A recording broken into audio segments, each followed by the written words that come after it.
Je suis la lumière qui gouverne ce monde, et nul ne peut éteindre l'éclat de celui qui se souvient de sa véritable origine. Ces mots, issus du livre d'or attribué à Saint Germain, agissent comme une clé ancienne que l'on retrouve soudain dans la paume de la main, sans savoir comment elle est arrivée là. Alors laisse-moi te demander, quand as-tu ressenti pour la dernière fois que quelque chose en toi te dépassait, comme si une présence silencieuse guidait tes pas avec une précision que ton mental ne pouvait expliquer? Et si cette présence, c'était toi, dans ta version la plus haute, celle qui n'a jamais cessé d'exister mais que le bruit du monde moderne avait recouverte? Si tu restais ici quelques minutes, quelque chose pourrait se réactiver, une mémoire, un fil d'or, une vibration oubliée. Ce voyage ne te promet pas des réponses simplistes ni des miracles instantanés, mais une transformation réelle, celle d'un être qui retrouve la connaissance qu'il portait déjà en lui. Ce livre n'enseigne pas, il réveille. Dans la tradition mystique, Saint Germain n'est pas une figure que l'on décrit comme un personnage historique ordinaire. Il est présenté comme un instructeur intemporel, l'un de ceux qui traversent les âges pour transmettre un message plus vaste que l'histoire elle-même. Ce qui importe ici n'est pas son époque ni son visage, mais la vibration qu'il porte, cette fréquence particulière qui invite l'être humain à dépasser la peau, le poids et même le temps. Le livre d'or, qu'on associe à son enseignement, fonctionne comme un miroir posé devant celui qui ose regarder. Ce n'est pas un texte que l'on lit seulement avec les yeux, mais avec le centre profond, cette partie de nous qui reconnaît instantanément la vérité lorsqu'elle apparaît, même dans un murmure. L'atmosphère qui entoure ce livre est étrange et douce, comme une nuit argentée où l'air lui-même semble chuchoter. Il parle à l'âme plus qu'à l'intellect, non pas pour imposer des dogmes, mais pour que l'être se souvienne de ce qu'il a toujours été. Une étincelle consciente, capable de créer, de transformer, de rayonner. Ceux qui plongent dans ces lignes découvrent un paradoxe magnifique. Rien n'est nouveau. Et pourtant, tout semble renaître à l'intérieur. Comme si les mots étaient faits d'une substance subtile, plus légère que la pensée, mais plus dense que le silence. Ce que tu vas comprendre ici n'est pas une théorie spirituelle de plus. C'est une manière de sentir différemment, de respirer autrement, d'habiter ton propre centre avec certitude. Le livre d'or enseigne que l'être humain n'est pas séparé de la source, qu'il n'est pas un voyageur perdu, mais un créateur endormi. En écoutant ce message, tu pourrais ressentir ton attention descendre au cœur de toi-même, là où la présence Je suis attend patiemment que tu la reconnaisses. Ce voyage n'est pas un apprentissage, c'est un retour. Et si tu restes jusqu'au bout, peut-être percevras-tu dans la profondeur de la nuit l'appel doré qui t'était destiné depuis longtemps. Chapitre 1. Le pouvoir du Verbe sacré. Rien n'est plus mystérieux, plus mal compris, et pourtant plus puissant que le Verbe. Depuis les premières civilisations, les maîtres de sagesse répétaient que le monde n'a pas été façonné par des mains, mais par un son, une vibration première, un souffle créateur, portant en lui le schéma de tout ce qui allait exister. Le livre d'or s'inscrit dans cette tradition sacrée, en rappelant que chaque être, dès l'instant où il prononce « Je suis », touche au même pouvoir qui mit en mouvement les étoiles.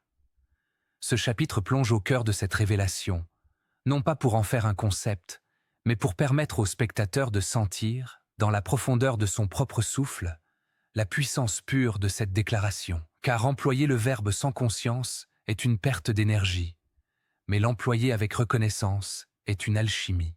L'expression « je suis » n'est pas une construction grammaticale ordinaire. Elle ne décrit pas une identité psychologique, ni un statut social, ni un rôle temporaire. Elle désigne la présence vivante, la conscience nue, l'étincelle immortelle qui observe la pensée, traverse les émotions et survit aux formes. Lorsque Saint Germain affirme que le Verbe est créateur, il ne parle pas d'une métaphore, mais d'un mécanisme énergétique réel. Pour comprendre ce principe, il suffit d'observer la nature, une vibration crée une onde crée un mouvement crée une structure. De même, une affirmation crée une direction, puis une densité, puis une réalité. Dire « je suis » revient à apposer un sceau d'autorité sur le tissu subtil de son existence. Ce n'est pas une déclaration parmi d'autres, c'est le point d'origine de toutes les autres. Dans cette perspective, chaque fois qu'un être humain prononce une phrase commençant par « je suis », il libère une charge vibratoire qui s'imprime dans son champ énergétique avant de se déployer dans son comportement, son aura, ses décisions et finalement dans les circonstances qui se matérialisent autour de lui. Ce processus est souvent inconscient, ce qui explique pourquoi tant de vies sont remplies de tensions, de contradictions et de stagnation. Un être peut dire mentalement qu'il veut évoluer, mais s'il se répète intérieurement « je suis fatigué »,« je suis incapable »,« je suis limité », ces affirmations créent une fréquence discordante qui finit par modeler son expérience. Le livre d'or appelle cela des décrets involontaires. À l'inverse, lorsque la conscience reprend la maîtrise de la parole intérieure, même légèrement, une transformation profonde commence à se manifester.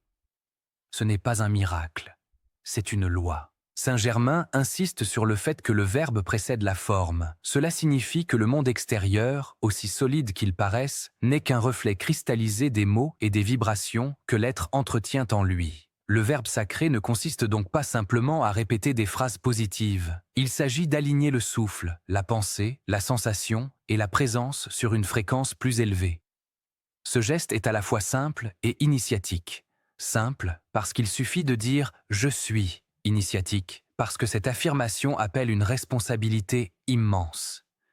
Quand quelqu'un dit « je suis », il convoque la partie la plus haute de lui-même, qu'il en soit conscient ou non. Il dit « en réalité, j'appelle la source en moi pour manifester ce que je nomme ». Et la source répond toujours, car elle ne connaît pas la séparation. Le livre d'or enseigne que la maîtrise du verbe commence par la vigilance. Non pas une vigilance anxieuse, mais une lucidité douce, une attention posée sur le mouvement intérieur des pensées.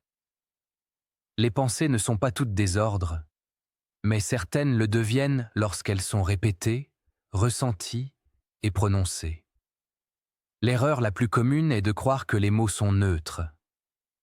En vérité, tout mot porte une vibration, tout mot est une onde, et tout mot, lorsqu'il est habité par la conscience, devient un rayon directionnel de création. Une simple phrase comme « je suis dépassé » n'est pas une description, c'est une injonction énergétique envoyée à l'univers personnel. À l'inverse, une phrase comme « je suis guidé », même murmurée silencieusement, ouvre une porte invisible à une autre manière de vivre les événements. La vibration du verbe sacré se déploie dans plusieurs dimensions du corps subtil. Lorsqu'un être prononce « je suis », cela touche d'abord le mental, qui se calme ou se réoriente. Ensuite, cela touche l'émotionnel, qui se stabilise ou s'élève. Puis cela touche le vital, qui commence à s'harmoniser. Et enfin, cela touche le champ énergétique, qui devient plus lumineux, plus cohérent, plus puissant. C'est pour cela que certains enseignants anciens recommandèrent de prononcer « je suis » avec un souffle lent, comme si l'on invoquait une présence intérieure. Ce n'est pas un rituel religieux, c'est une activation. La simple reconnaissance de son propre centre de conscience crée un alignement naturel entre les couches de l'être.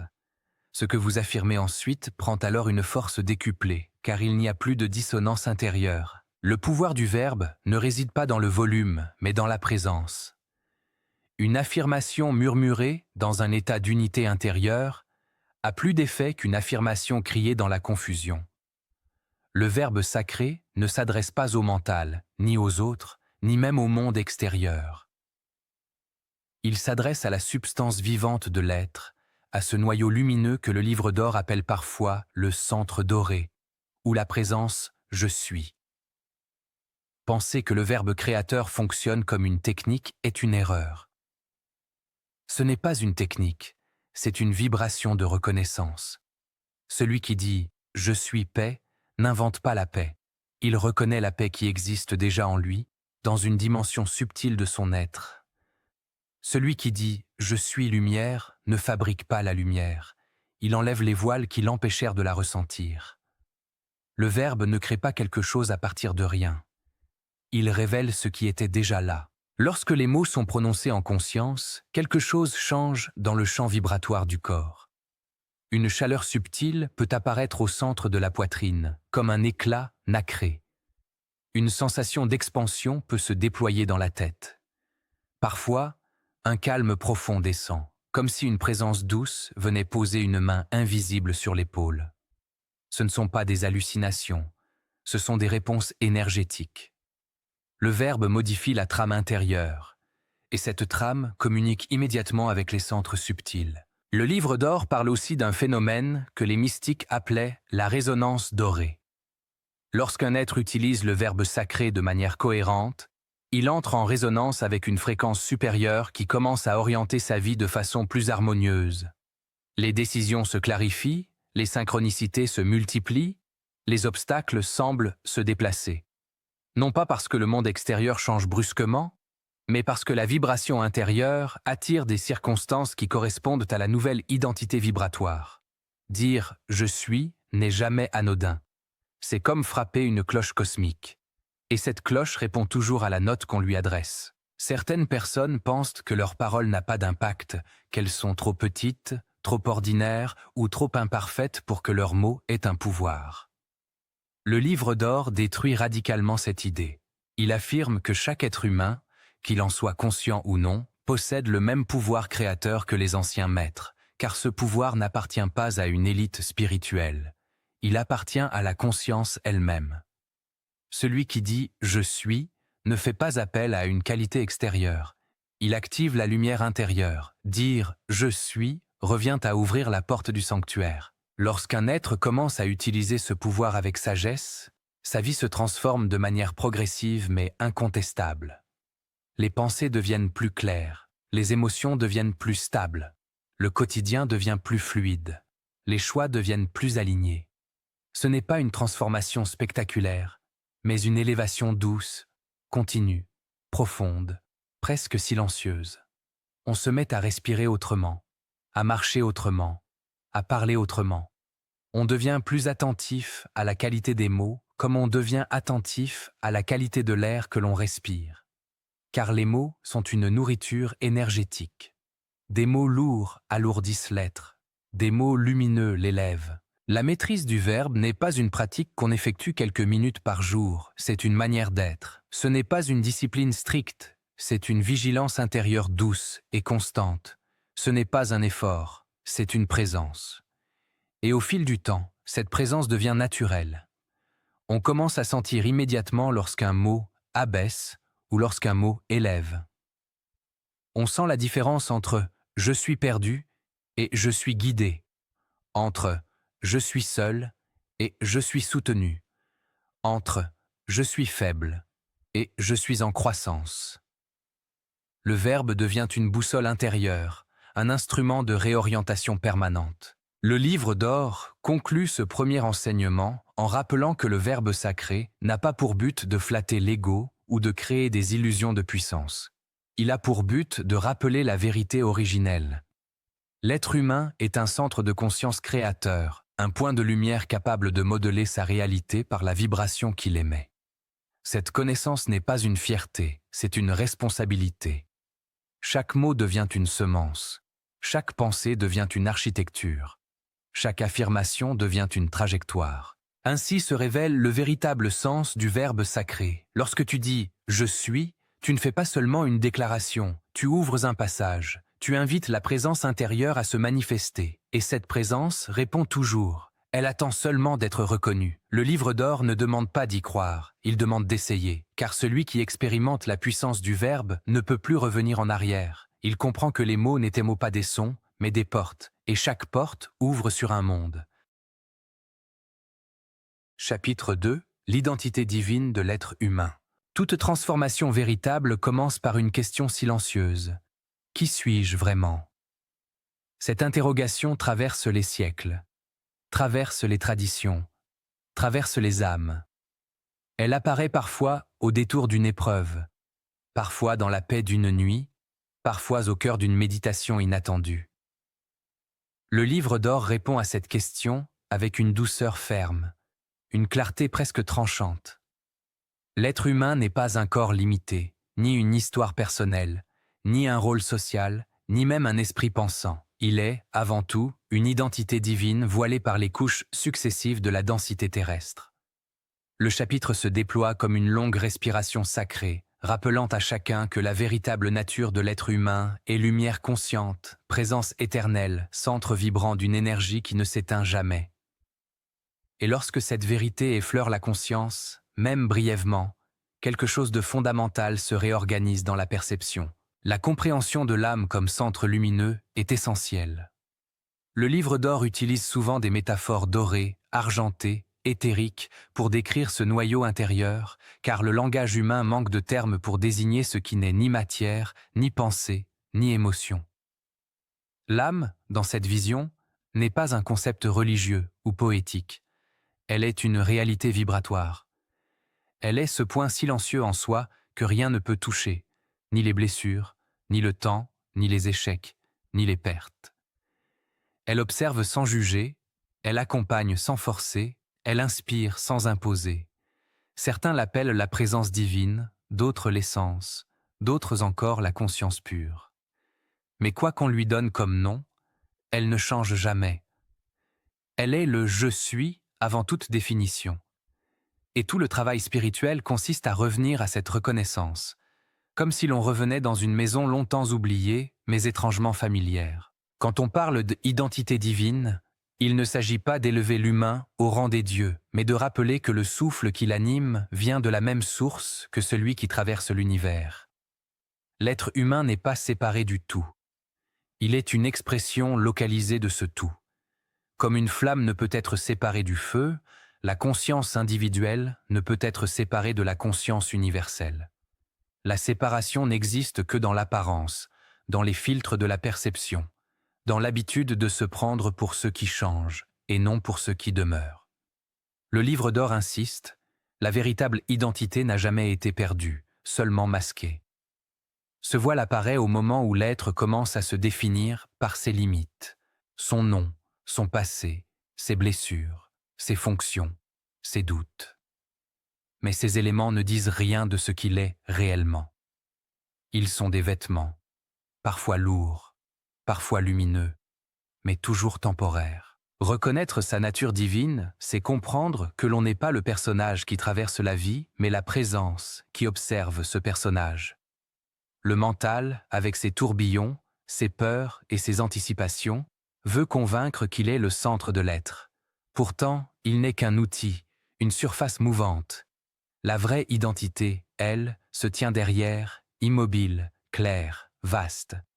Quand Saint Germain parle du retour à la présence « je suis », il ne s'agit pas de découvrir quelque chose de nouveau, mais de retirer mentalement ce qui masquait déjà ce centre intérieur. Le retour n'est pas un voyage dans le temps, mais une reconnaissance instantanée. C'est un regard qui se retourne vers l'intérieur, un souffle qui s'aligne, une sensation subtile de se souvenir. Cette présence n'est jamais absente.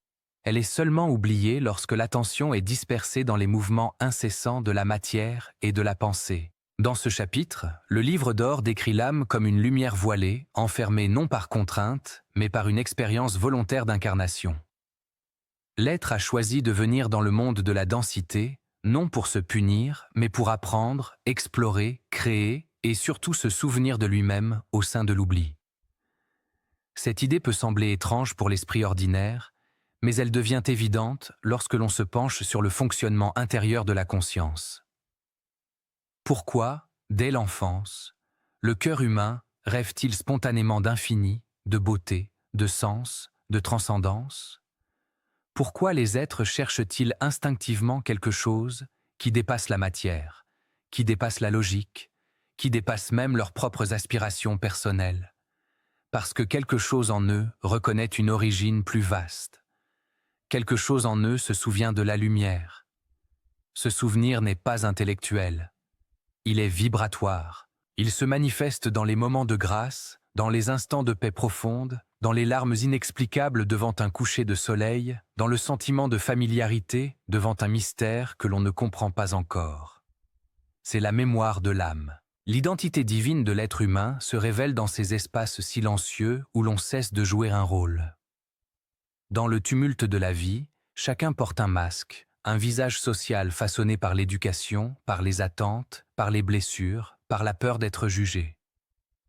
Mais lorsque le masque tombe, volontairement ou sous l'effet d'une crise, ce qui apparaît n'est pas un vide, mais une lumière douce, une intelligence aimante, une présence tranquille. Beaucoup ont peur de ce dévoilement, croyant qu'ils découvriront une faiblesse ou une vulnérabilité. Pourtant, la vulnérabilité n'est qu'un passage. Ce que l'on découvre en profondeur, c'est la force tranquille de ce qui ne peut pas être détruit.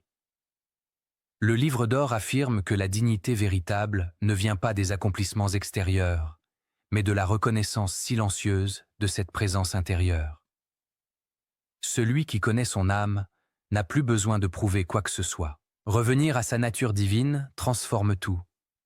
Non pas parce que la vie extérieure change immédiatement, mais parce que le regard change. On commence à percevoir chaque événement comme une scène temporaire, chaque émotion comme une vague passagère, chaque pensée comme un nuage qui traverse le ciel de la conscience. Cette perspective ne rend pas l'être détaché de la vie, mais la rend plus profonde. Les relations deviennent plus authentiques, parce qu'on ne cherche plus à obtenir, mais à partager. Les défis deviennent des enseignements, parce que l'on reconnaît qu'ils touchent à des parties de soi qui demandaient à être libérées. Le quotidien devient plus sacré, parce que l'on voit dans chaque instant une occasion de revenir au « je suis ». L'identité divine ne signifie pas la perfection, elle signifie la présence. Être aligné avec sa nature spirituelle ne veut pas dire ne jamais faillir, ne jamais douter, ne jamais tomber. Cela veut dire savoir revenir en soi, encore et encore, même après les chutes les plus profondes. Le livre d'or rappelle que l'être humain est un pont entre la terre et le divin. Sa mission n'est pas d'échapper au monde, mais d'y apporter la lumière qu'il porte. Ce processus se fait doucement, par petites touches, par des intentions sincères, par des respirations conscientes, par des paroles alignées. À mesure que l'être s'habitue à cette reconnaissance, il commence à sentir en lui une sorte de rayonnement subtil, comme si un soleil intérieur se levait. Ce rayonnement n'est pas visible aux yeux physiques, mais il se perçoit dans l'aura, dans l'intuition, dans le calme profond qui s'installe dans les gestes les plus ordinaires. Le retour à la présence. Je suis est parfois décrit comme une renaissance intérieure. Pas une renaissance spectaculaire, mais une naissance silencieuse, intime. Une sensation de revenir dans son propre centre après des années à tourner autour.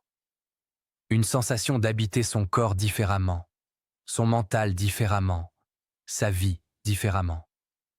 Certains témoignent d'une clarté soudaine, d'autres d'une transformation lente et progressive. Mais tous ressentent un même constat. Ce qu'ils cherchaient à l'extérieur était déjà là, profondément enfoui sous les couches de conditionnement. Le livre d'or appelle cela la découverte du trésor intérieur. Et ce trésor n'est autre que la conscience elle-même. Lorsque l'être reconnaît sa nature divine, il commence à comprendre pourquoi les affirmations « je suis » ont autant de force. Car ces mots ne viennent pas du mental, mais de la présence. Ils ne sont pas des souhaits, mais des révélations. Dire « je suis lumière » n'est pas une construction, c'est une reconnaissance. Dire « je suis paix » n'est pas une aspiration, c'est un retour. Dire « je suis aligné » n'est pas une projection vers l'avenir, c'est une actualisation de ce qui est déjà vrai dans la dimension subtile de l'être. Le verbe et l'identité divine sont indissociables. Le premier révèle la seconde et la seconde amplifie le premier. L'un des passages les plus puissants du livre d'or affirme que l'être humain est un rayon individualisé de la présence. Cette image est profondément symbolique. Le rayon est distinct dans sa forme, mais un avec la lumière qu'il émet. De même, l'individu semble séparé, mais il n'est qu'une expression de la conscience qui l'a engendré. Cette compréhension dissout la peur fondamentale qui habite tant de vies. La peur d'être seul, la peur d'être abandonné, la peur d'être insuffisant. Lorsque l'on reconnaît que l'on est une expression du divin, la sensation d'isolement disparaît. On se rend compte que rien n'est séparé, que tout communique, que tout est guidé, que tout est relié. Ce retour à l'identité divine invite à un autre rapport à soi-même. On commence à se parler intérieurement avec plus de douceur, plus de respect, plus de clarté. On cesse de se juger pour les erreurs passées, car on comprend que ces erreurs étaient des expériences nécessaires pour éveiller une conscience plus vaste. On cesse de se diminuer, car on reconnaît en soi une noblesse silencieuse. On cesse de chercher la validation extérieure, car la reconnaissance intérieure devient suffisante. Le livre d'or ne cherche pas à flatter l'être humain. Il veut lui rappeler sa place juste, humble devant l'infini, mais digne dans son essence. La présence. Je suis est le fil d'or qui relie toutes les expériences humaines. Peu importe ce que l'on traverse, joie ou douleur, réussite ou perte, lumière ou obscurité, cette présence demeure. Elle ne force pas, ne gronde pas, ne récompense pas, ne punit pas. Elle est simplement là, comme un témoin aimant. Et lorsque l'être commence à se tourner vers elle régulièrement, une intimité profonde se crée. Une confiance. Un lien. C'est cette relation intérieure qui constitue la véritable spiritualité. Non pas les croyances, non pas les rituels, non pas les concepts, mais ce simple retour à la présence, encore et encore. En reconnaissant sa nature divine, l'être humain découvre aussi sa responsabilité créatrice. Ce qu'il pense, ce qu'il ressent, ce qu'il affirme, ce qu'il projette, tout cela participe à la construction de la réalité qu'il vit. Non pas au sens magique ou naïf, mais au sens vibratoire. L'identité divine n'est pas spectatrice, elle est co-créatrice. Elle interagit avec le monde par sa fréquence. Et plus la présence « je suis » est reconnue, plus cette fréquence devient claire, cohérente, lumineuse. Les relations se transforment, non parce que les autres changent, mais parce que la vibration intérieure attire d'autres dynamiques. Les circonstances se réalignent, non par miracle, mais par résonance. Le chemin devient plus fluide, non parce qu'il n'y a plus d'obstacles, mais parce que l'être traverse les obstacles, avec un centre profond. Ce chapitre enseigne que la véritable liberté ne se trouve pas dans la maîtrise du monde extérieur, mais dans la maîtrise de l'intérieur. Revenir à l'identité divine, c'est revenir à la seule chose qui ne change jamais. C'est revenir à la conscience qui voit tout, qui contient tout, qui éclaire tout. Et lorsque cette conscience devient le centre, la vie cesse d'être une lutte et devient un déploiement. Le livre d'or n'invite pas à renoncer au monde, mais à le vivre depuis un autre niveau de soi. Reconnaître sa nature divine n'est pas la fin du chemin, c'est son commencement. C'est à partir de cette reconnaissance que la transformation réelle devient possible. Car tant que l'on se croit limité, toute transformation reste limitée. Mais lorsque l'on se reconnaît comme présence consciente, les horizons s'ouvrent. L'être cesse de marcher dans l'obscurité et avance dans une lumière intérieure douce, argentée, inébranlable. Une lumière qui ne dépend de rien. Une lumière qui révèle tout. Une lumière qui murmure silencieusement.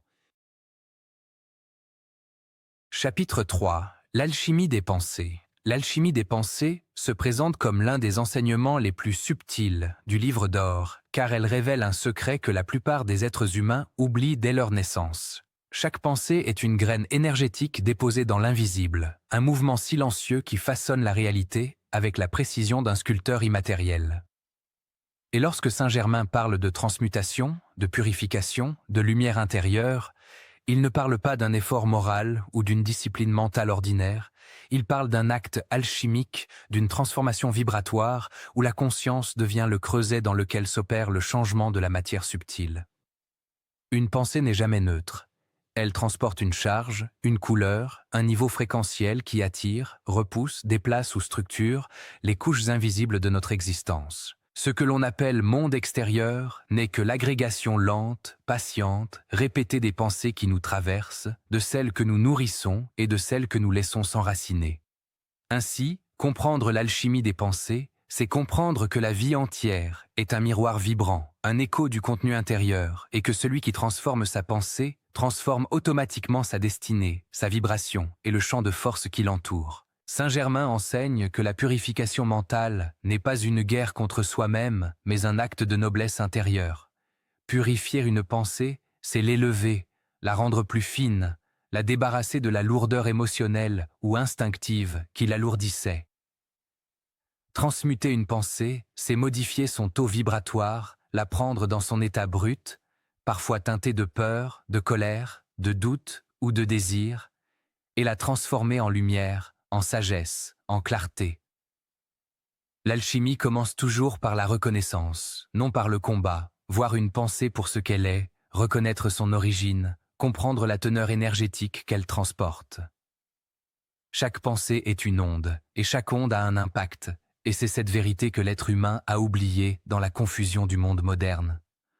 On se croit victime de conditions extérieures, prisonnier d'événements ou de circonstances, alors que la vie extérieure n'est qu'une projection de la géométrie intérieure. Ceux qui l'ont compris, ceux qui savent que la pensée est un matériau vivant, commencent à agir comme de véritables alchimistes. Ils choisissent leurs pensées avec précision, avec intention, avec respect pour le pouvoir créateur qui leur a été donné. La loi de correspondance, présente dans toutes les traditions anciennes, affirme que ce qui est en haut est comme ce qui est en bas, que ce qui est à l'intérieur est comme ce qui est à l'extérieur. Elle n'est pas une formule poétique, elle est la structure même du fonctionnement de l'univers subtil. Lorsque l'esprit humain entretient des pensées chaotiques, contradictoires, lourdes ou saturées d'ombre, il crée un champ vibratoire incohérent, et ce champ attire des expériences à sa mesure. Quand les pensées sont lumineuses, alignées, cohérentes et nourries par la présence « je suis », l'ensemble du champ énergétique se réorganise pour attirer la clarté, l'abondance, la paix, la guidance ou l'inspiration. La pensée est un aimant. Non pas un aimant psychologique comme l'affirment les auteurs modernes, mais un aimant vibratoire, un mécanisme profond inscrit dans la trame même de la conscience. Ce que l'on pense véritablement, profondément, avec conviction ou répétition, finit toujours par se manifester, d'une manière ou d'une autre, car l'univers intérieur et l'univers extérieur ne sont pas séparés. Ils sont les deux faces d'un même miroir, d'une même circulation énergétique. Comprendre cette loi signifie prendre une responsabilité immense, celle de surveiller son mental, comme un jardinier surveille son jardin. Chaque pensée sombre, chaque jugement, chaque peur est une graine que l'on dépose sans le savoir et qui peut germer plus tard dans la forme d'une difficulté, d'une stagnation ou d'une expérience douloureuse. Mais chaque pensée noble, constructive, claire et imprégnée de la conscience « je suis » est une semence de lumière. En apparence, rien ne change car le monde matériel est lent, dense, exigeant. Mais subtilement, tout se met en mouvement.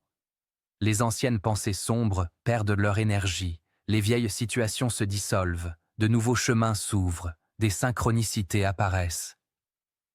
L'alchimie n'est pas instantanée, elle est progressive, méthodique, vibratoire. Elle demande la même persévérance que l'œuvre des anciens alchimistes, qui chauffèrent patiemment leur matière première jusqu'à ce qu'elle devienne l'or pur. Saint Germain insiste sur un point capital. La pensée ne se contente pas d'influencer ou d'attirer. Elle structure la matière subtile.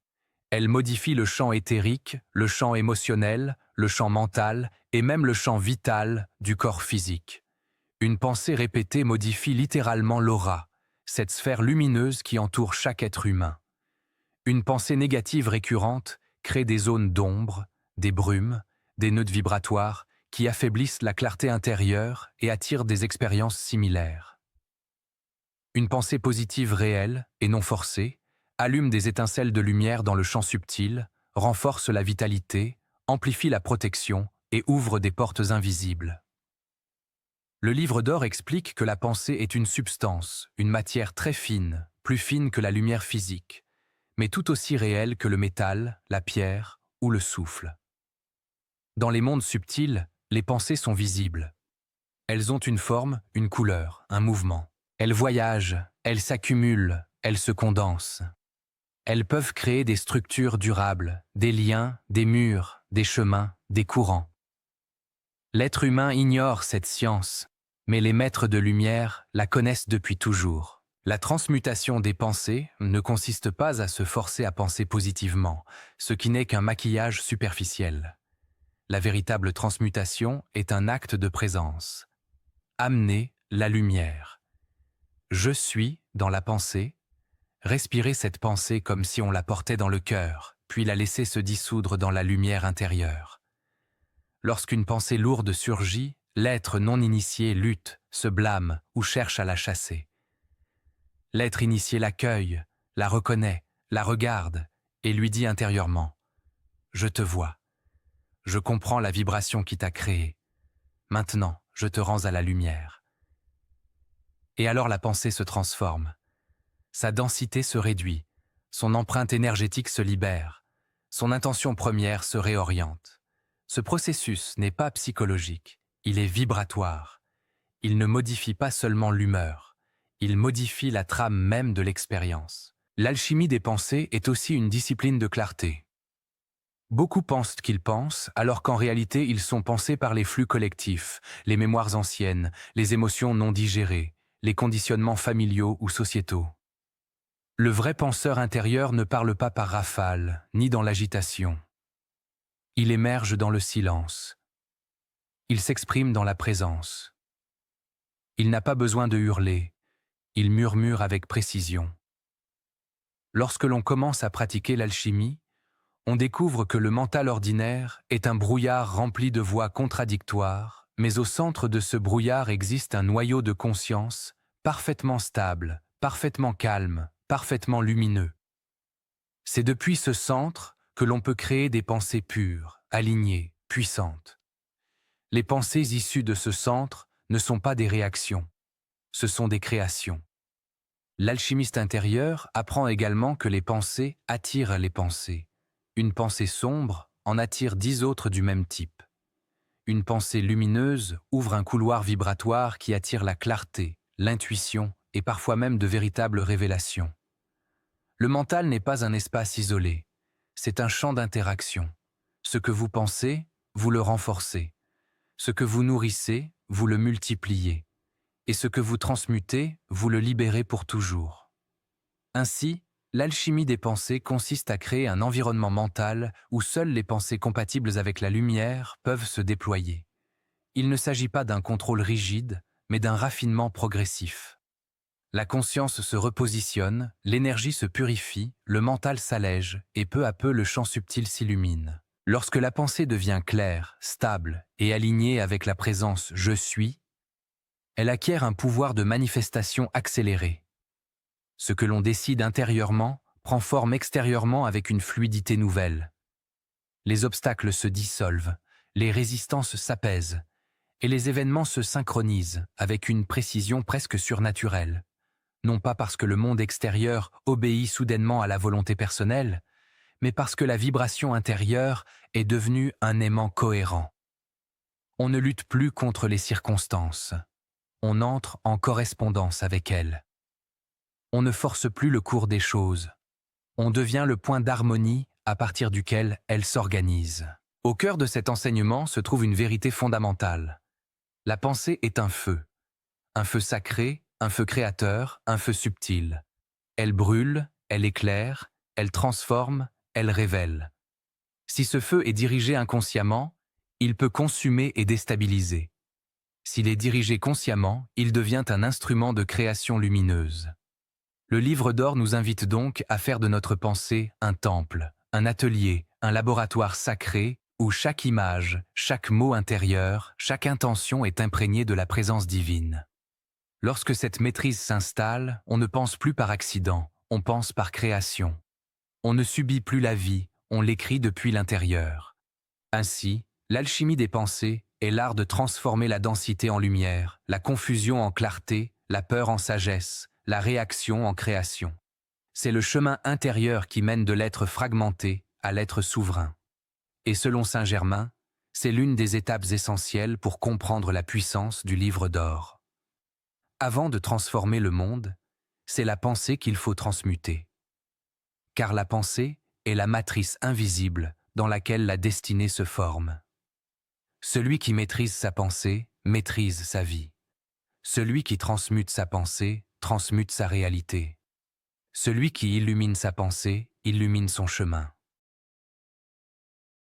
Chapitre 4. Rayonnement, lumière et magnétisme. Le rayonnement, la lumière et le magnétisme forment l'un des piliers les plus subtils des enseignements du livre d'or, car ils révèlent un mystère que les sages connaissent depuis toujours. L'être humain n'est pas un simple corps de chair, mais un foyer lumineux entouré d'un champ d'énergie qui respire, vibre, se transforme et influence silencieusement tout ce qui l'entoure. Ceux qui ont perçu, ne serait-ce qu'un instant, l'expansion de leur aura, savant que ce phénomène n'est pas une métaphore poétique, mais une réalité vibratoire plus concrète encore que le souffle qui passe entre les lèvres. Saint Germain enseigne que chaque être rayonne, même lorsqu'il l'ignore, et que ce rayonnement attire, repousse ou transforme selon la nature vibratoire de la lumière que l'on porte. L'aura n'est pas un halo immobile autour du corps, c'est une mer fluide, un océan subtil en mouvement, dont la couleur, l'intensité et la portée changent selon l'état intérieur. Lorsque l'être est troublé, dispersé ou saturé de pensées lourdes, son aura se contracte, se trouble, se ternit. Lorsqu'il est centré, silencieux, aligné avec la présence « je suis », l'aura se dilate, s'éclaircit, devient presque palpable, et ce phénomène n'est pas seulement esthétique, il modifie la manière dont l'univers répond à sa présence. L'expansion de l'aura n'est pas un phénomène réservé aux mystiques ou aux initiés. Elle se produit chaque fois que l'être humain entre dans un état de clarté intérieure. À l'instant précis où la pensée s'apaise, où l'émotion se stabilise, où le cœur s'ouvre, l'aura s'élargit comme une respiration profonde. Une personne rayonnante n'a pas besoin de parler pour influencer. Sa seule présence agit comme un champ magnétique. Tout ce qui est lumineux en elle se transmet, tout ce qui est harmonieux se diffuse. De même qu'une flamme éclaire la pièce où elle se trouve, une aura expansive éclaire l'espace subtil dans lequel elle évolue. Certaines personnes ressentent instinctivement ce phénomène. Elles se sentent apaisées auprès de quelqu'un sans savoir pourquoi, ou au contraire, nerveuses près d'un être saturé de densité intérieure. Ces réactions ne sont pas psychologiques, elles sont vibratoires. Le champ énergétique d'un être rencontre celui d'un autre. Et l'information circule silencieusement, bien avant que les mots ne soient échangés. Plus l'aura est pure, plus son magnétisme est puissant. Le magnétisme dont parle Saint Germain n'a rien à voir avec la manipulation ou l'attraction superficielle. C'est un magnétisme naturel, organique, qui provient de l'ordre intérieur. Quand un être est aligné, sa vibration devient cohérente. Quand sa vibration devient cohérente, tout ce qui lui correspond est attiré naturellement vers lui. Ce n'est pas une volonté égotique, mais un mécanisme universel. On pourrait comparer ce processus à celui des corps célestes. Un astre parfaitement stable attire à lui des orbites harmonieuses. Un astre instable crée du chaos autour de lui. De la même manière, un être dont l'aura est lumineuse attire des synchronicités, des rencontres justes, des opportunités, des élans de vie qui auraient semblé impossibles quelques mois auparavant. Ce magnétisme est une signature vibratoire. Il n'est ni artificiel, ni calculé. Il est le résultat direct de la lumière intérieure. Le magnétisme n'est pas seulement attraction, il est transformation. Lorsqu'un être rayonnant marche dans une pièce, il modifie l'atmosphère. Non pas parce qu'il en décide ainsi, mais parce que sa vibration impose une forme d'harmonie autour de lui. Certaines personnes ressentent cette présence comme un soulagement. D'autres, saturées de densité intérieure, peuvent ressentir une résistance. La lumière révèle tout, y compris ce qui se cache encore dans l'ombre. C'est pourquoi les êtres véritablement rayonnants provoquent souvent des réactions intenses. Certains se sentent élevés, d'autres bousculés. Le magnétisme est une force neutre. Il n'est ni bon ni mauvais. Il révèle simplement le degré d'accord entre l'être et la lumière. Saint Germain insiste avec force sur le rôle du silence dans l'expansion du rayonnement. Le silence dont il parle n'est pas l'absence de mots, mais l'absence de bruit intérieur. C'est un espace de pureté vibratoire. Quand le mental cesse de s'agiter, quand les pensées deviennent transparentes, quand l'être cesse de se tendre vers l'extérieur, la lumière intérieure remonte naturellement à la surface. Beaucoup cherchent à devenir lumineux en accumulant des pratiques, des rituels, des connaissances. Pourtant, la véritable lumière apparaît lorsque l'on se vide de tout ce qui encombre. Le silence est un refuge, un temple, une forge où le rayonnement se construit. Dans le silence, l'aura se répare. Dans le silence, le magnétisme s'intensifie. Dans le silence, la lumière s'organise. C'est comme si chaque instant de recueillement permettait à l'être de s'accorder de nouveau, de retrouver sa note fondamentale, cette vibration unique que seule la présence « je suis » connaît parfaitement. Dans le recueillement, la lumière se déploie sans effort. Il n'existe pas de lumière forcée. La lumière authentique ne se produit que lorsque l'être cesse d'interférer. Certains cherchent à rayonner comme on chercherait à briller, mais le rayonnement véritable ne se décrète pas. Il émane naturellement de celui qui s'est placé dans l'alignement. Le recueillement est une porte intime, un retour à soi, un effacement de l'agitation extérieure. Dans cet état, l'aura se dilate, devient plus fine, plus stable et surtout plus consciente. Le rayonnement ne consiste pas seulement à émettre. Il consiste à être dans un état où l'énergie circule librement, où rien ne bloque le courant vital, où chaque respiration devient un échange subtil avec les couches invisibles du monde. Dans cet état, le magnétisme devient un langage silencieux. Il est dit dans le livre d'or que l'être lumineux n'attire pas seulement ce qu'il souhaite, mais ce qu'il est. Une aura expansive attire les situations expansives. Une aura contractée attire les situations contractées. Ce phénomène peut sembler injuste aux yeux de ceux qui vivent dans la densité, mais il n'est jamais punitif. Il est pédagogique. Il révèle la cohérence ou l'incohérence entre l'état intérieur et les circonstances extérieures.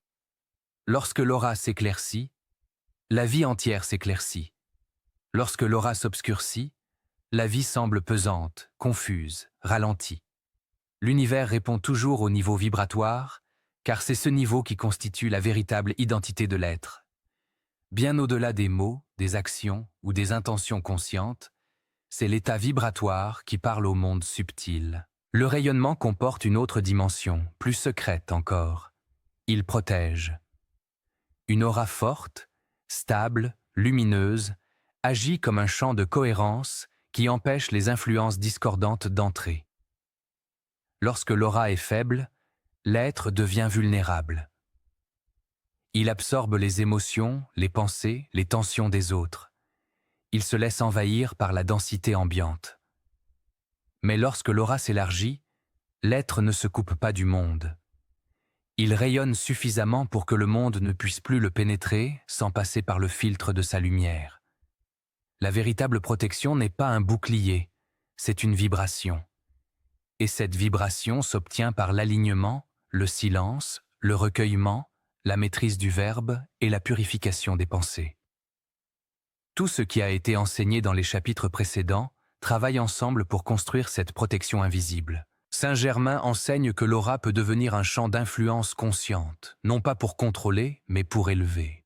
Un être dont l'aura est éclairée peut devenir une source de repos pour ceux qui l'entourent. Par sa seule présence, il peut apaiser les tensions, dissoudre les hostilités, clarifier les atmosphères. Ce pouvoir n'a rien d'extraordinaire, il est naturel. Chaque être humain possède ce potentiel. Mais tant que l'intérieur est désordonné, le rayonnement reste faible. Lorsqu'il est ordonné, tout change. La lumière intérieure ne cherche pas à convaincre, elle transforme. Elle ne cherche pas à prouver, elle montre. Elle ne cherche pas à imposer, elle inspire. Voilà pourquoi les êtres lumineux ont toujours été des guides silencieux, des phares, des points de stabilité dans les moments de chaos. Le magnétisme attire ce qui est à sa mesure, mais il repousse aussi ce qui n'est pas en accord avec la lumière. Ceux qui vivent dans le bruit intérieur peuvent ressentir de l'inconfort face à un être rayonnant, non pas parce que cet être dérange volontairement, mais parce que sa lumière met en évidence ce qui vit dans l'ombre des autres. La lumière révèle tout. Elle ne juge pas, mais elle éclaire. C'est pourquoi les êtres lumineux ont souvent été incompris, parfois rejetés. Non pas parce qu'ils étaient dangereux, mais parce qu'ils étaient un miroir trop précis pour ceux qui ne voulaient pas se voir eux-mêmes. Pourtant, ce rejet n'a jamais le pouvoir d'éteindre une lumière véritable. Au contraire, il l'affine. Il la rend plus stable, plus mature, plus consciente. Le rôle du silence se révèle alors essentiel, car c'est dans le silence que la lumière se recharge. C'est dans le silence que l'être retrouve sa verticalité. C'est dans le silence que le magnétisme se renforce.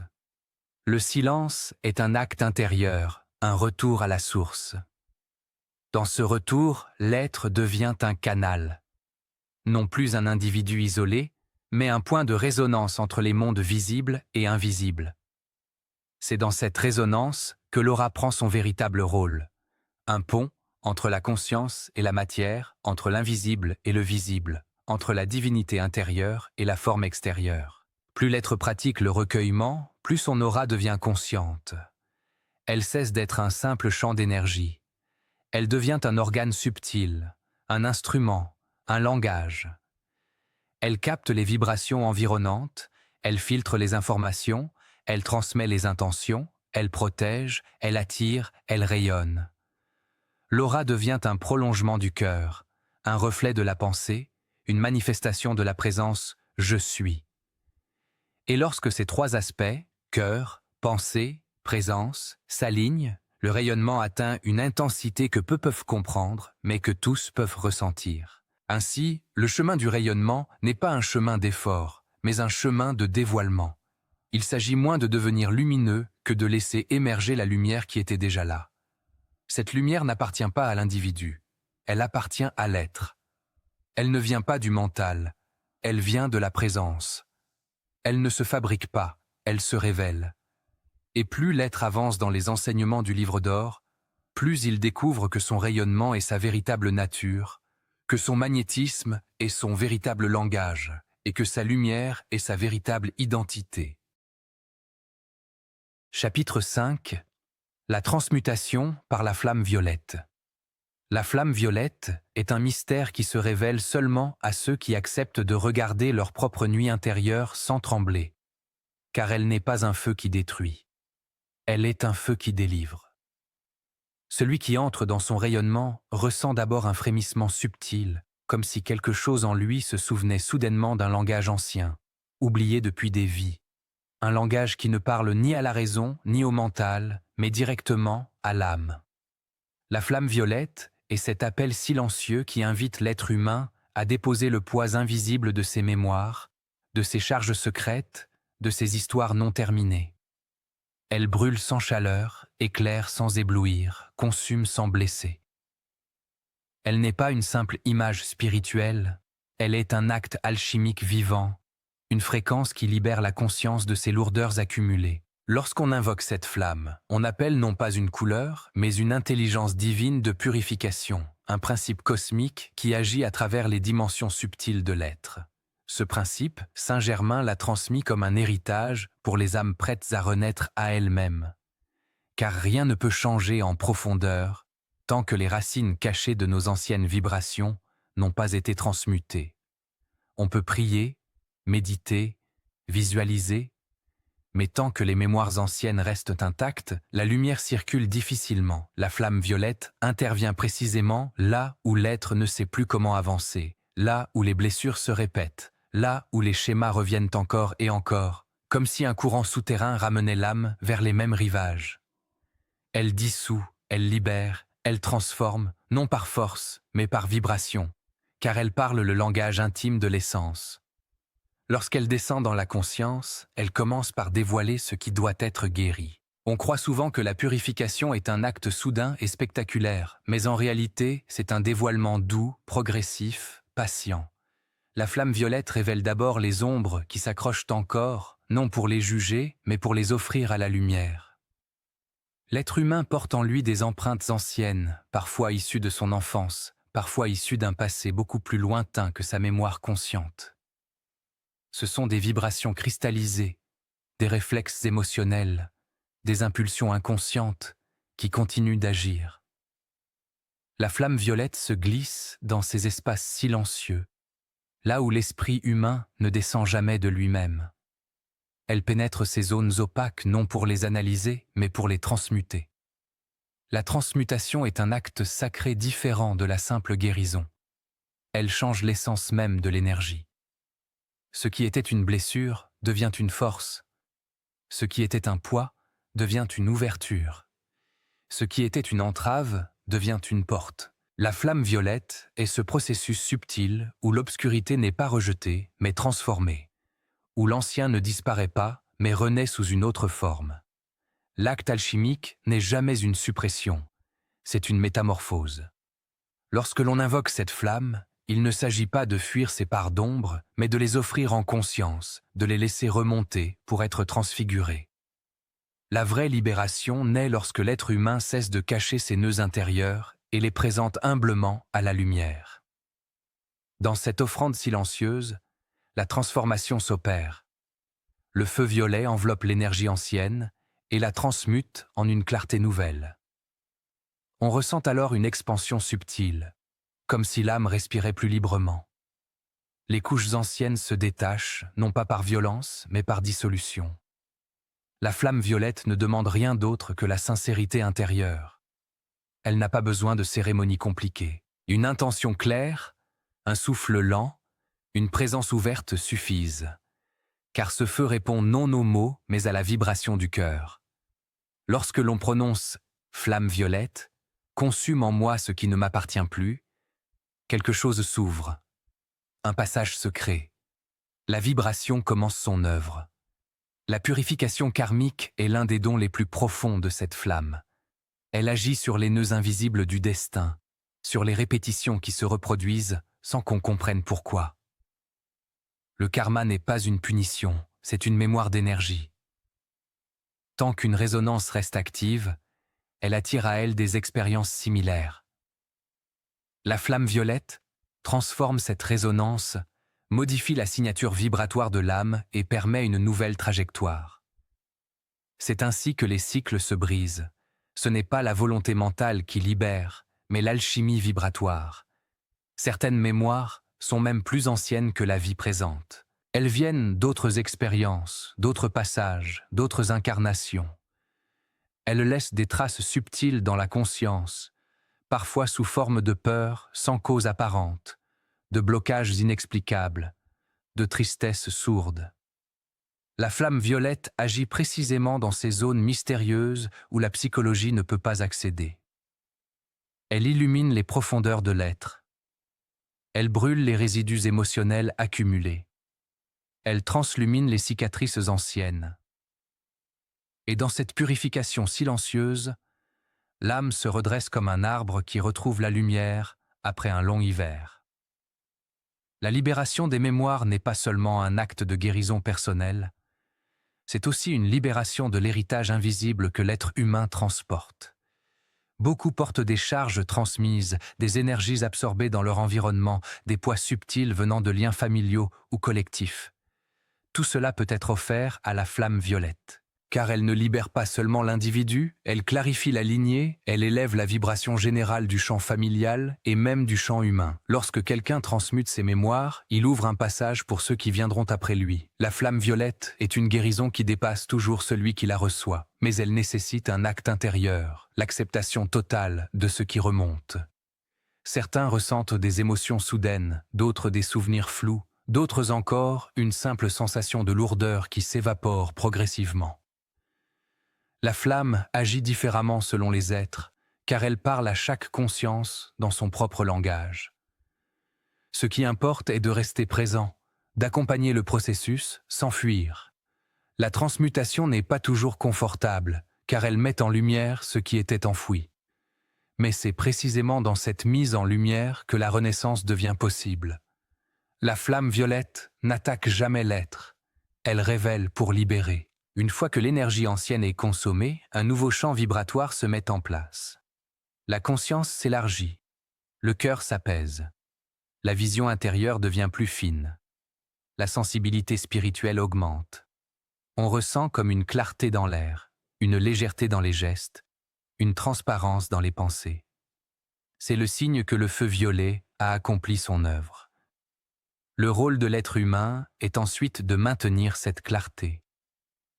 La transmutation n'est pas un acte unique. C'est un chemin.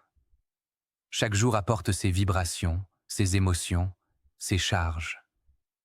Invoquer la flamme violette régulièrement est comme nettoyer la source pour qu'elle continue de couler. Le feu violet n'est pas un événement, c'est une hygiène de lumière.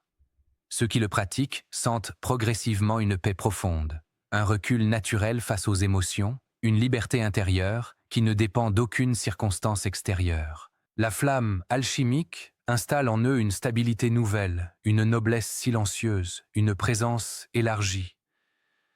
La flamme violette n'est pas destinée uniquement aux moments difficiles. Elle est un allié quotidien, un feu protecteur qui dissolve les tensions subtiles, qui clarifie l'esprit, qui équilibre les vibrations. Elle permet d'avancer avec un cœur plus léger, un mental plus clair, une aura plus lumineuse. Mais elle exige de la conscience, de la responsabilité, de la présence.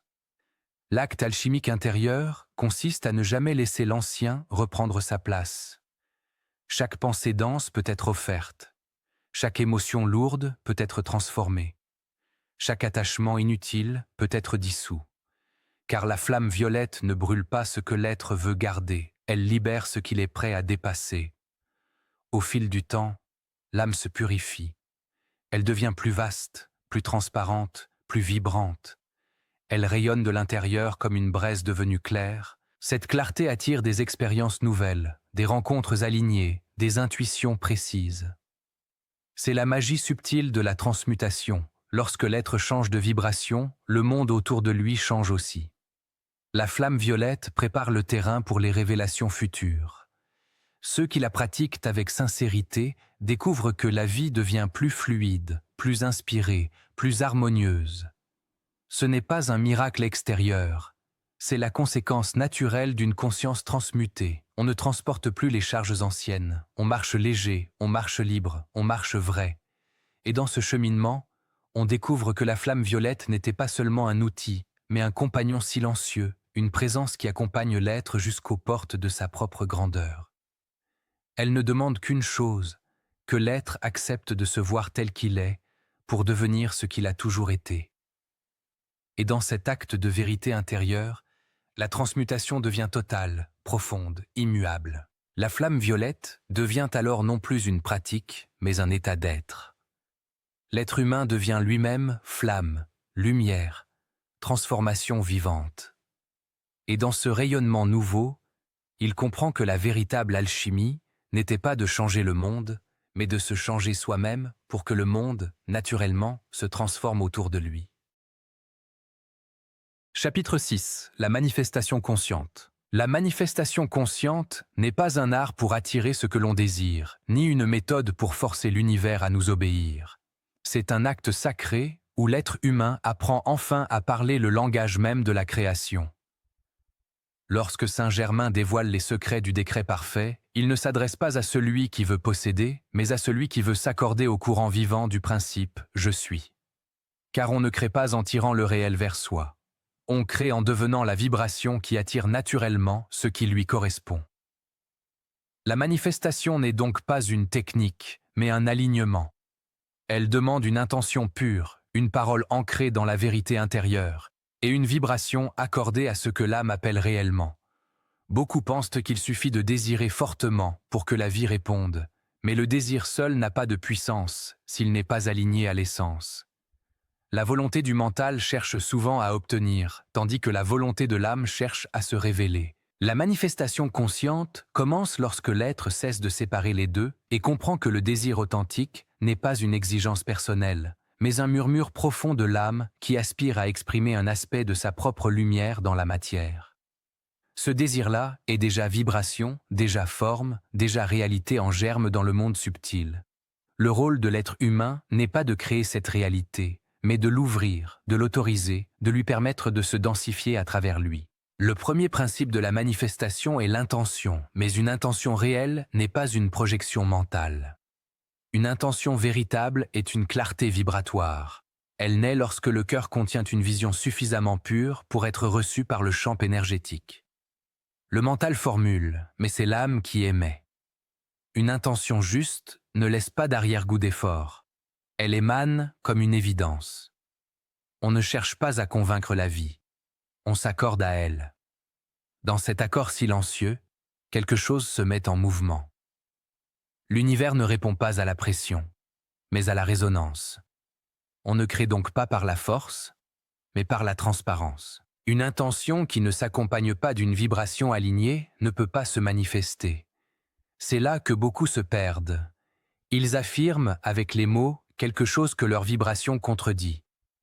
Ils disent « je suis abondant », mais vibre la peur du manque. Ils disent « je suis en paix », mais vibre la tension intérieure. Ils disent « je suis lumière », mais vibre l'ombre qu'ils refusent encore de voir. Les mots seuls n'ont aucun pouvoir s'ils ne sont pas alimentés par la vibration correspondante. Le verbe sacré n'agit que lorsqu'il devient une extension de l'être. Ainsi, l'harmonisation entre désir, parole et vibration est le cœur même de la manifestation consciente. Désirer quelque chose qui ne correspond pas à son état vibratoire revient à appeler un écho qui ne peut pas répondre. Mais lorsqu'un être devient la vibration de ce qu'il appelle, tout s'aligne naturellement. La manifestation ne devient plus un effort, mais la conséquence d'un état intérieur. Vient ensuite la parole. Dans l'enseignement des maîtres, le verbe n'est jamais un simple outil d'expression, il est un instrument de création. Dire, c'est mettre en forme. Dire, c'est commencer à densifier. Dire, c'est appeler. Les mots sont des vecteurs de vibration. Le décret parfait est la forme la plus pure de ce principe. Il ne s'agit pas d'une affirmation répétée mécaniquement, mais d'une proclamation intérieure où la conscience se positionne fermement dans une réalité spirituelle. Le décret n'est pas une demande, c'est une reconnaissance. On ne dit pas « je veux que cela soit », mais « cela est ». On ne projette pas dans le futur, on active dans le présent. Le décret parfait ne vient jamais d'un état de manque, car le manque ne peut décréter que le manque. Il émane d'un état de souveraineté intérieure, d'une stabilité vibratoire qui affirme ce qui est déjà vrai dans l'invisible. Le décret n'invente pas, il révèle. Lorsque l'être prononce un décret parfait, l'énergie circule immédiatement. La vibration se déploie dans l'aura, puis dans le champ subtil, puis dans la trame du réel. La manifestation visible peut prendre du temps, mais l'acte vibratoire est instantané. Le temps n'est pas un obstacle, c'est l'espace que la matière utilise pour s'ajuster à une nouvelle fréquence. Celui qui comprend cela ne doute plus. Il laisse simplement la réalité s'organiser autour de ce qu'il a affirmé dans la lumière. Mais pour que cette manifestation se réalise sans déformation, il faut que l'être apprenne à harmoniser son énergie. Chaque pensée opposée, chaque peur, chaque tension intérieure peut créer une dissonance. Le rôle de l'âme est clair, mais le mental doit apprendre à s'agenouiller devant cette clarté. Cela ne signifie pas renoncer à penser, mais penser en cohérence avec la vibration. On ne peut pas affirmer et nier en même temps. On ne peut pas appeler la lumière et vibrer l'ombre dans la même phrase intérieure. Le silence devient alors un allié essentiel de la manifestation consciente. Car dans le silence, la vibration se stabilise. Dans le silence, l'intention devient cristal. Dans le silence, les interférences se dissolvent. Le silence n'est pas l'absence de son, mais l'alignement parfait entre l'âme, la parole et la vibration. Créer intentionnellement demande donc plus qu'une prière ou une pensée positive. Cela demande un état d'être. L'être doit devenir la matrice de ce qu'il appelle. Une intention forte ne peut rien contre un cœur qui doute. Une affirmation répétée ne peut rien contre une vibration instable. Mais une présence intérieure claire, posée, lumineuse, attire inexorablement ce qui lui correspond. La manifestation consciente n'est jamais un miracle. C'est une mécanique subtile, parfaitement logique. La vibration attire ce qui lui ressemble. Ainsi, ce que l'être manifeste n'est jamais une surprise, c'est toujours un miroir. L'un des secrets les plus puissants de la manifestation réside dans le détachement. Non pas le détachement froid qui nie le désir, mais le détachement sacré qui laisse l'univers agir. Lorsque la vibration est posée, nul besoin de forcer. Le doute ne doit pas intervenir, l'impatience n'a pas sa place, car douter, c'est décréter la non-réalisation. S'impatienter, c'est décréter que le réel n'est pas en mouvement. La manifestation consciente demande une confiance totale dans la sagesse du « je suis ».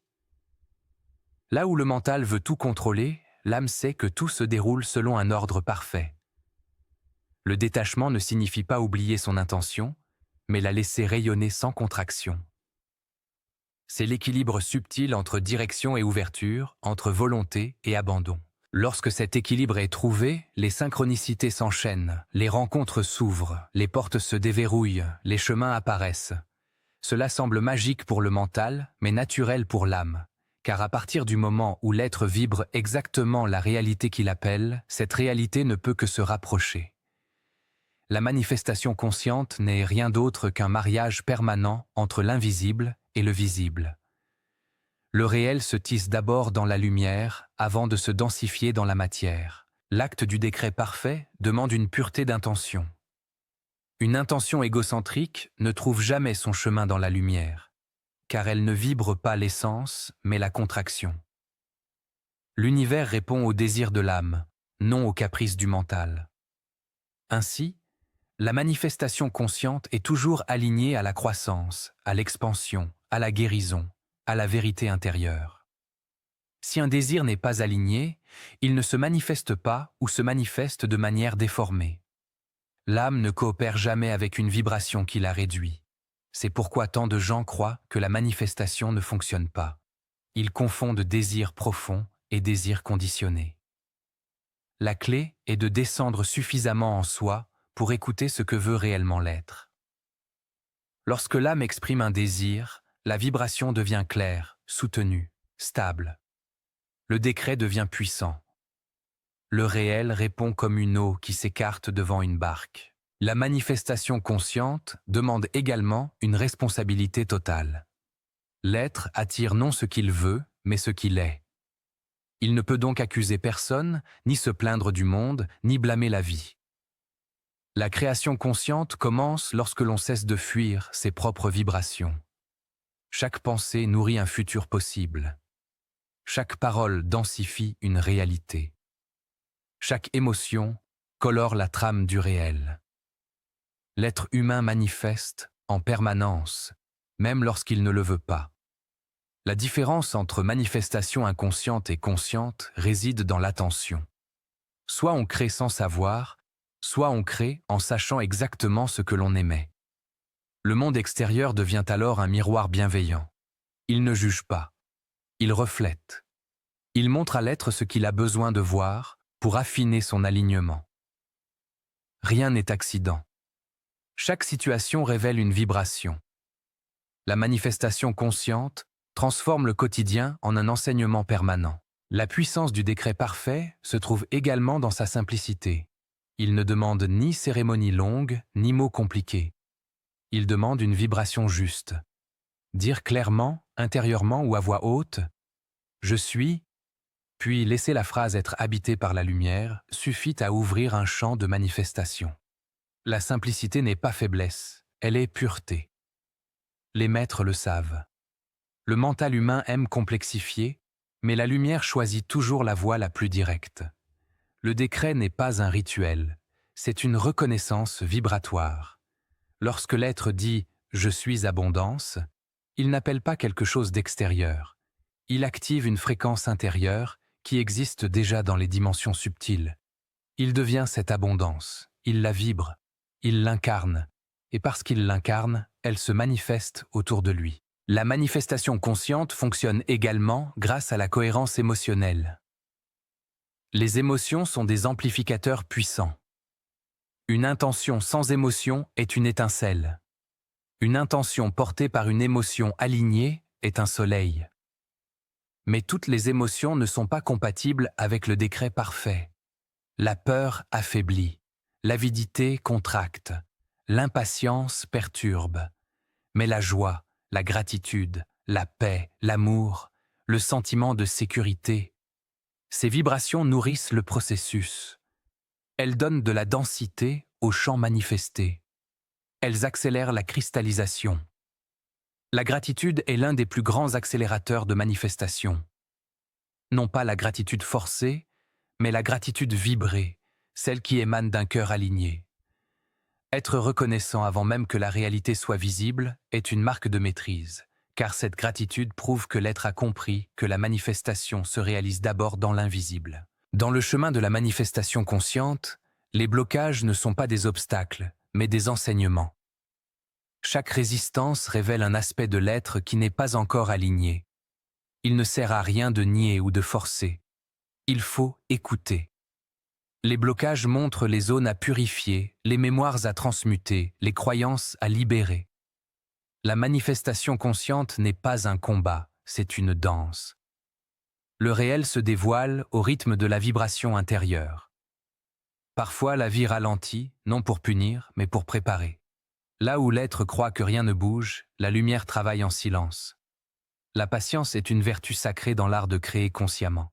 Lorsqu'on pratique régulièrement le décret parfait, quelque chose s'éveille en soi. Une intelligence subtile, un ressenti nouveau, une sorte de guidance intérieure, éclairée. L'être apprend à reconnaître immédiatement ce qui est aligné et ce qui ne l'est pas. Il sent la justesse vibratoire avant même que le mental ne comprenne. La manifestation consciente devient alors un mode d'être et non plus un exercice. La vie se transforme en un dialogue permanent entre l'âme et la réalité. On n'attend plus que la vie change. On devient le changement qui attire la vie. La manifestation consciente est la voie de la souveraineté intérieure. C'est l'art de se souvenir que l'être n'est jamais un spectateur, mais un créateur. Non pas un créateur arrogant qui croit commander à l'univers, mais un créateur humble qui se met au diapason de la lumière. Lorsque l'être manifeste avec sagesse, il ne fait pas que matérialiser des choses. Il manifeste des états, des compréhensions, des révélations. Il attire non ce qu'il veut avoir, mais ce qu'il est prêt à devenir. Le vrai but de la manifestation consciente n'est pas de posséder, mais d'éveiller. On manifeste pour se rappeler qui l'on est. On manifeste pour exprimer sa nature divine dans le monde. On manifeste pour amener dans la matière ce que l'âme porte dans la lumière.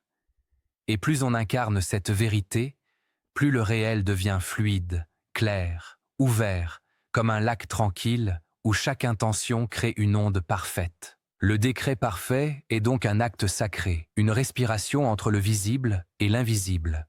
Celui qui maîtrise cet art n'a plus besoin de forcer sa vie. Il marche et le chemin s'ouvre.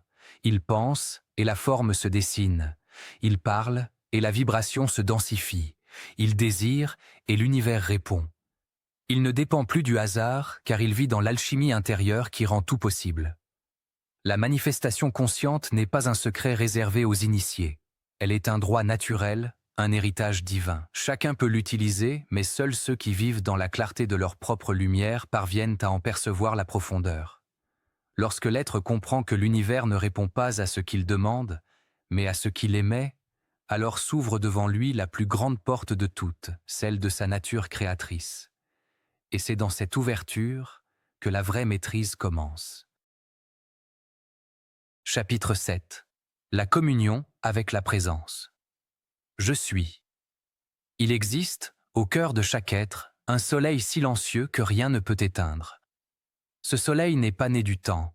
Il n'a pas été façonné par l'histoire personnelle, ni par la mémoire des douleurs ou des regrets. Il n'est pas l'enfant du mental, ni la projection fragilisée des émotions humaines.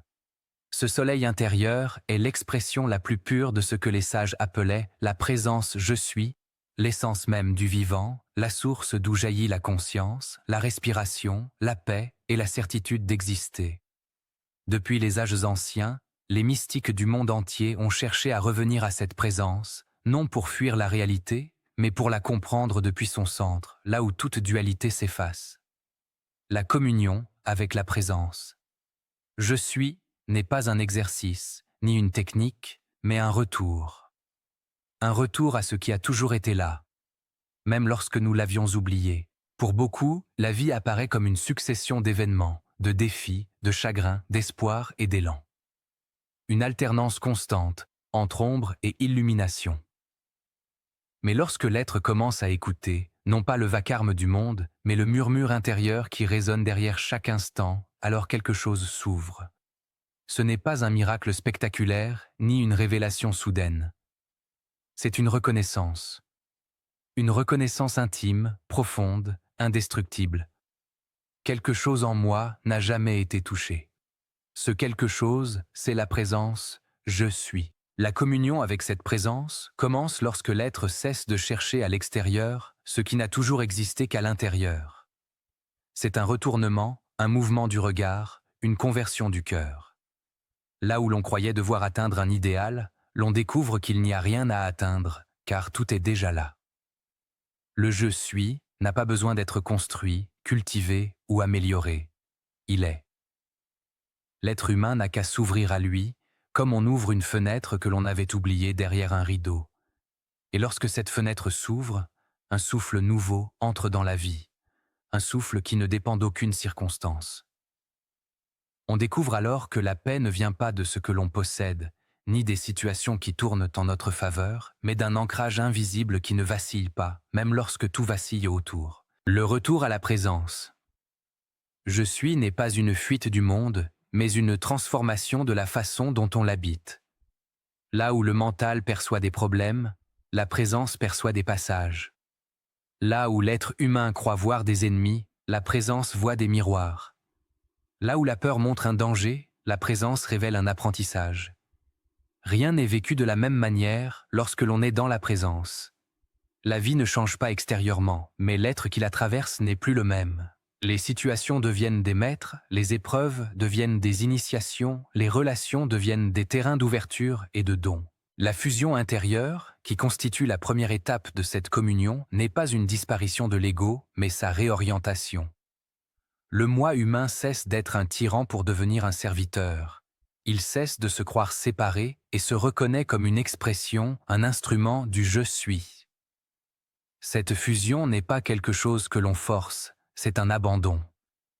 Un abandon volontaire, lucide, profond, dans lequel l'être accepte de ne plus contrôler chaque instant, chaque résultat, chaque perception. Il laisse le « je suis » respirer à travers lui. Et dans cet abandon, il découvre une liberté que rien, absolument rien dans le monde matériel, ne peut offrir. Beaucoup pensent que cette fusion intérieure nécessite des années de méditation ou une discipline spirituelle rigide. Mais il n'en est rien. Elle peut naître dans le silence d'un matin, dans la simplicité d'une marche, dans un regard posé sur un être aimé, ou même dans une douleur intense qui oblige à se retirer au plus profond de soi-même. Ce qui déclenche la fusion, c'est la sincérité. Une sincérité si totale, si nue, qu'elle ne cherche plus à prouver quoi que ce soit.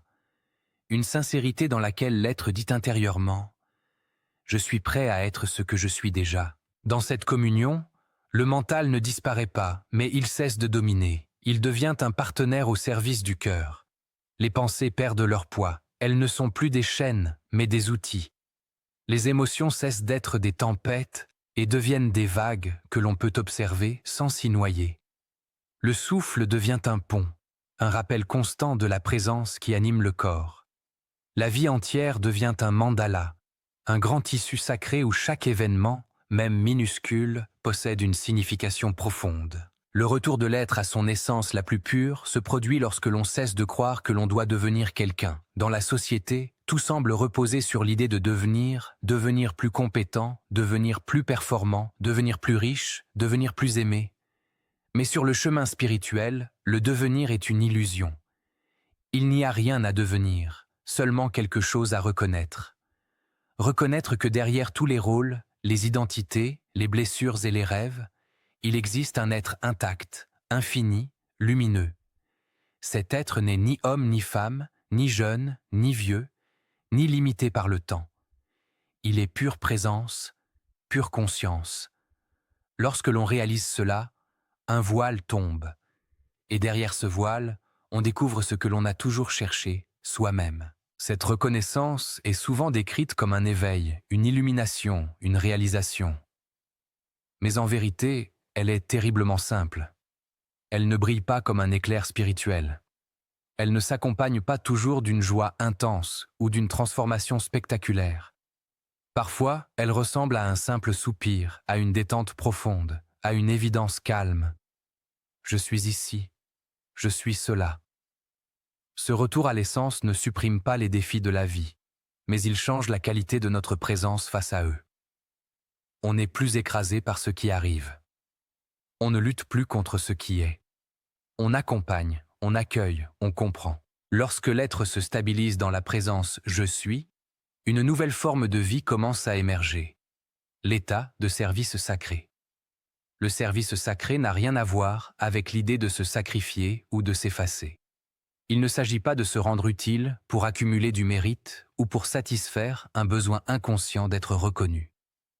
Le service sacré surgit naturellement, comme une conséquence de l'union avec la présence. Lorsque le je suis devient le centre de la vie, l'on ne peut plus agir uniquement pour soi. Chaque action devient un don. Chaque parole devient une bénédiction. Chaque geste, même le plus simple, devient un acte de lumière. Dans cet état, l'être réalise que servir, ce n'est pas donner quelque chose que l'on possède, c'est laisser la présence agir à travers soi. C'est devenir un canal, un vecteur, un pont entre le visible et l'invisible. L'état de service sacré transforme la vie quotidienne. Cuisiner devient une prière silencieuse, écouter quelqu'un devient une offrande, travailler devient une manière de rayonner la paix. Le service sacré n'est pas réservé aux maîtres, aux sages ou aux saints. Il appartient à toute personne qui a choisi, ne serait-ce qu'un instant, de laisser la présence « je suis » prendre la première place. Lorsque l'on vit dans cet état, la perception du monde change radicalement. On voit la souffrance sans être dévasté. On voit les injustices sans être paralysé. On voit les conflits sans se laisser entraîner dans la haine. Car on reconnaît derrière chaque être la même présence, souvent oubliée, parfois dissimulée sous des couches de peur ou de confusion, mais toujours là. Cette vision change tout. Elle guérit, elle apaise, elle enseigne. L'état de service sacré ne demande pas de renoncer au monde, ni de s'isoler dans une vie ascétique. Il demande simplement d'être présent, intensément présent, rayonnant, silencieux, stable. Lorsque l'être vit ainsi, il devient un foyer lumineux. Ceux qui le croisent le sentent, même s'ils ne comprennent pas pourquoi. La paix qui émane de lui parle avant qu'il n'ouvre la bouche. Sa présence rassure, inspire, transforme. Et c'est cela, finalement, la véritable communion avec la présence « je suis », une vie vécue en transparence, une vie où rien n'est artificiel, une vie où chaque instant est une prière vivante, non parce que l'on récite des mots sacrés, mais parce que l'être lui-même est devenu un sanctuaire. Le « je suis » n'est plus une idée, ni un concept spirituel. Il devient la manière d'être, la manière de respirer, la manière d'aimer. Ce chemin n'a pas de fin. On ne termine pas la communion avec la présence. On l'approfondit. Chaque jour, chaque respiration, chaque silence révèle une dimension nouvelle. Et plus l'être avance, plus il réalise qu'il n'a jamais été séparé de la présence. Il l'était seulement dans sa perception, comme une vague qui croit être isolée de l'océan jusqu'à ce qu'elle comprenne qu'elle est l'océan prenant une forme temporaire. Ainsi, la communion avec la présence « je suis » est la plus grande découverte que l'être humain puisse faire. Elle est le retour à la véritable identité, la source de toutes les paix, de toutes les sagesses, de toutes les transformations. Elle est l'origine et la destination, le commencement et l'accomplissement. Celui qui goûte à cette communion ne cherche plus à fuir sa vie. Il la sanctifie, il la transcende, il l'habite pleinement. Et dans ce silence profond, où le « je suis » respire, une certitude émerge. Je ne suis pas un être humain cherchant la lumière, je suis la lumière qui vit une expérience humaine. La traversée que nous venons d'accomplir, à travers les enseignements du livre d'or, laisse derrière elle une traînée de lumière, comme si chaque mot avait ouvert une fissure dans la nuit pour laisser passer l'éternel. Tout ce qui a été dit n'est pas seulement un ensemble d'idées ou de concepts spirituels, mais une vibration qui cherche à se déposer doucement dans ton cœur, à la manière d'une poussière d'or qui s'accroche au doigt lorsqu'on touche un objet sacré. Car ce texte, au-delà de sa forme, était une invitation à retrouver ta propre origine, à restaurer la mémoire intérieure que le monde moderne tente si souvent d'effacer. Tu as peut-être senti, au fil des chapitres, un glissement subtil, celui qui te ramène vers la présence « Je suis », cette flamme silencieuse qui te traverse sans jamais s'éteindre. Elle n'attendait pas que tu deviennes quelqu'un d'autre. Elle attendait seulement que tu te souviennes. Et maintenant que la vibration s'est imprimée en toi, tu portes une responsabilité douce, mais réelle, celle de pratiquer, de répéter, de prononcer, de t'unir au Verbe créateur, non pas comme un rituel mécanique, mais comme l'acte le plus intime et le plus pur que l'âme puisse accomplir. Car les enseignements de Saint-Germain ne sont vivants qu'à travers l'application quotidienne, dans les gestes simples, dans la manière dont tu penses avant que la pensée ne se forme, dans la façon dont tu regardes la vie, dont tu invoques la lumière, dont tu purifies l'espace invisible autour de toi. Il ne s'agit plus de croire, mais de vibrer, plus de comprendre, mais de devenir. Et lorsque tu choisiras consciemment de respirer avec la présence, de marcher avec elle, de parler avec sa fréquence, alors le réel se réorganisera autour de toi comme un métal chauffé par la flamme violette se réorganise en une matière plus pure. Tu découvriras que la manifestation consciente n'est pas un miracle réservé à quelques initiés, mais la conséquence naturelle d'un alignement intérieur profond, d'un cœur qui cesse de douter de sa source. Tu es appelé à vivre cela, non comme un idéal lointain, mais comme une évidence quotidienne. Et chaque fois que le doute reviendra, chaque fois que le monde extérieur tentera de t'arracher à ta lumière, souviens-toi simplement de ceci. La présence ne s'éloigne jamais. C'est l'esprit humain qui tremble, mais l'essence, elle, demeure inébranlable. Permets-toi d'y revenir, encore et encore, comme on revient à une source fraîche après avoir traversé un désert. Laisse la flamme violette descendre dans tes ombres. Laisse les décrets sacrés se mêler à ton souffle. Laisse la lumière te sculpter. Car rien n'est plus puissant qu'un être qui accepte enfin de rayonner selon sa nature réelle. Et maintenant que le chemin est ouvert devant toi, marche, non pas dans la précipitation, mais dans cette lenteur majestueuse des êtres qui savent que le monde visible n'est qu'une fraction du vaste royaume intérieur. Marche avec la certitude que chaque jour t'offre une nouvelle occasion d'incarner ce que tu as entendu. Marche en portant, non la théorie, mais la vibration. Et lorsque la nuit semblera lourde, souviens-toi que tu n'es jamais seul dans cette exploration. Les maîtres veillent, les anciennes flammes veillent, et ton propre cœur veille. Le livre d'or n'est pas refermé. Il s'ouvrira chaque fois que tu seras prête à entendre. Alors avance, cherche, prononce, rayonne, et laisse la vie se transformer à travers toi, comme un métal se transforme sous la main de l'alchimiste. La nuit quantique t'accompagne dans les profondeurs de l'être.